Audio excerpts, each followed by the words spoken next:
Buenas noches, mi nombre es Erickson Bernal. Hoy voy a exponer dos artículos científicos que forman parte de mi estado de arte de investigación titulada Propuesta de establección del tablero costero mediante geomallas biaxiales y siembra para incrementar el factor de seguridad en el tramo Morro Solar Playa Guadulce, ¿no? Los artículos a exponer tratan sobre la estabilidad de taludes costeros bajo sismos y lluvias y también sobre la evaluación de la caída de rocas en acantilados costeros, ¿no? Comenzamos con el primer artículo que es, bueno, surge a partir de un contexto global muy claro.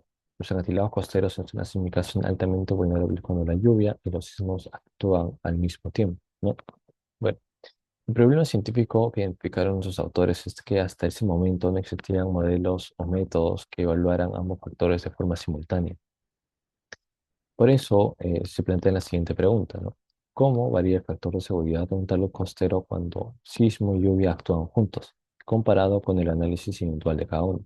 Bueno, este artículo fue publicado en la revista Pointers in the Earth Science, pertenece a Quartil 2, fue publicada en el año 2024 usando análisis de elementos finitos con el software Abacus, ¿no? Entonces, tenemos que eh, antes de este artículo, los estudios analizaban la sismicidad y la lluvia de forma separada.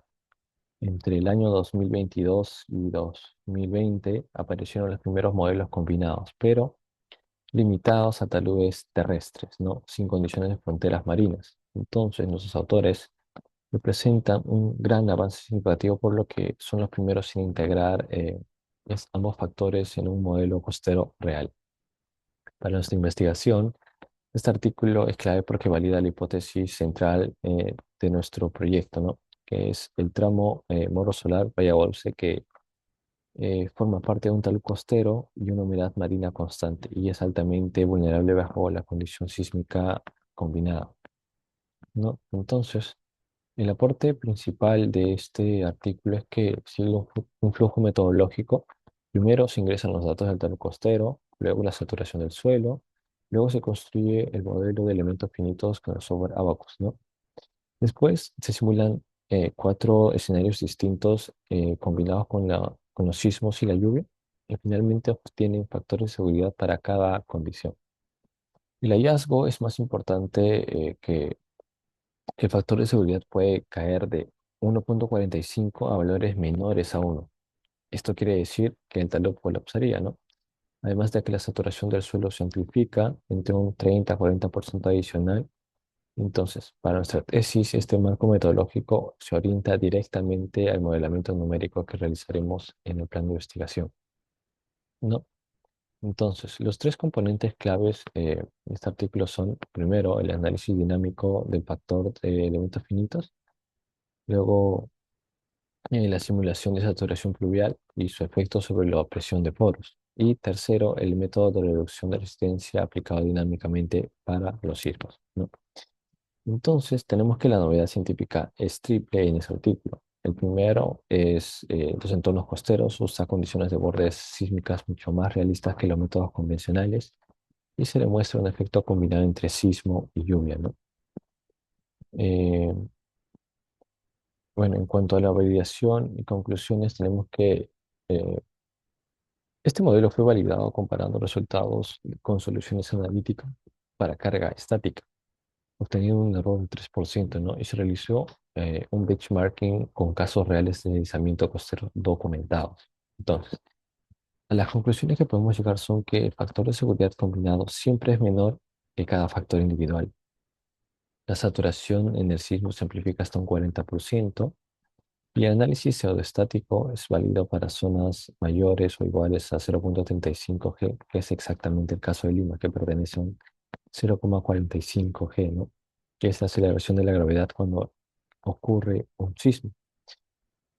En cuanto a las limitaciones, el modelo es bidimensional y no captura efectos 3D del talud real, entonces los parámetros geotécnicos fueron asumidos, por lo que en nuestra investigación será muy necesario calibrar con ensayos CPT o ensayos triaxiales in situ.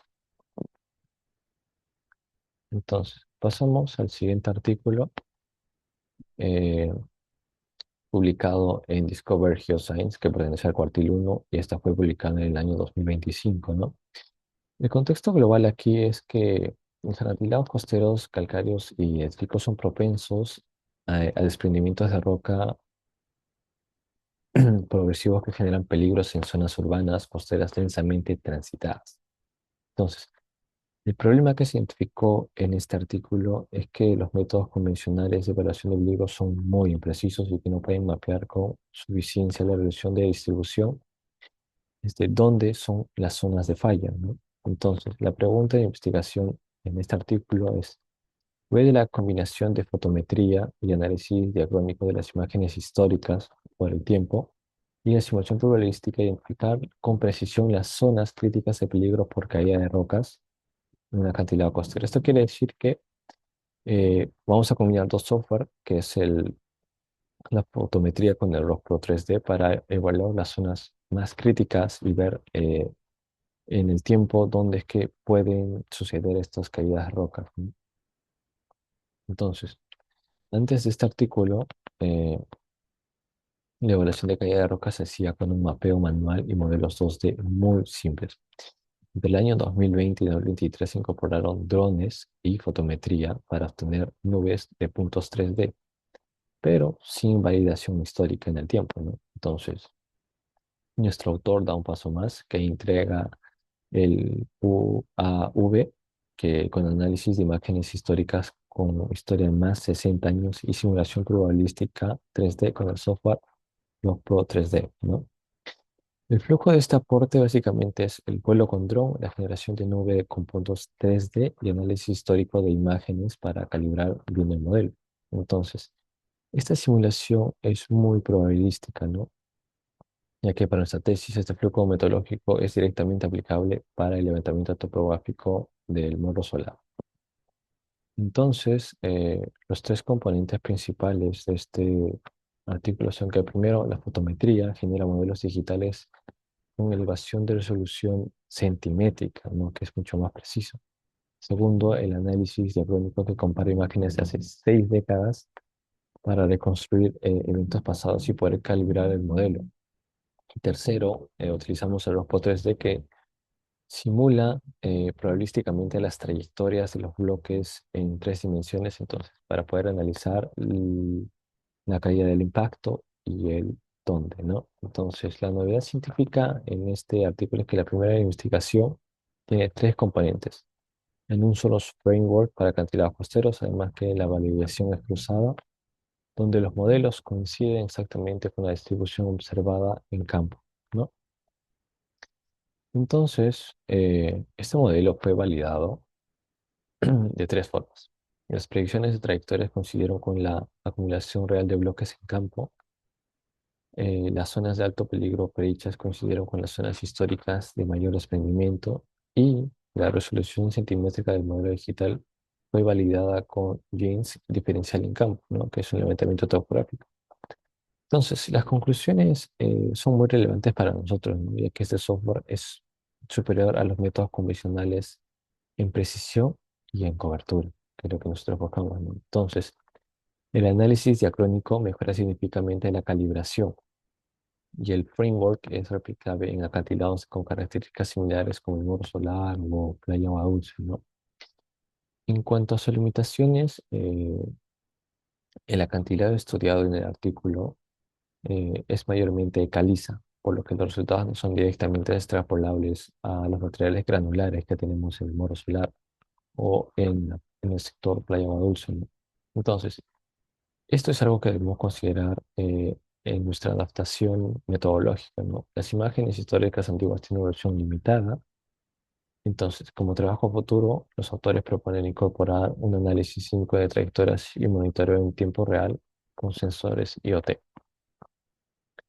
Entonces, para concluir, estos dos artículos son pilares del estado de arte de nuestra investigación, ya que sustentan tanto la hipótesis sísmica central de nuestro DB1, confirmando que el tramo Morro Solar y Playa Guadulce no alcanzará un factor de seguridad mínimo de 1,25 bajo una condición pseudostática y lluvia, ¿no?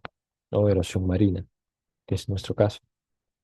Mientras que el segundo artículo orienta la metodología a un levantamiento topográfico con dron que implementaremos en nuestro plan de investigación. Gracias.